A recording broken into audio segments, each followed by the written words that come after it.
Good morning mga ka-preni, mapagpalang araw.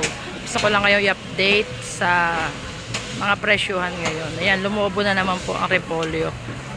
Dati 75 na, ngayon bumalik na naman, ilang araw lang.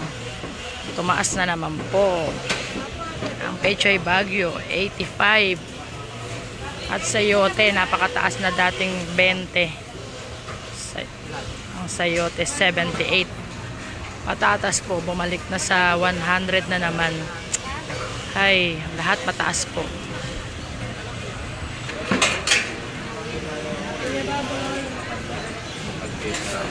Parang catering na napupunta na.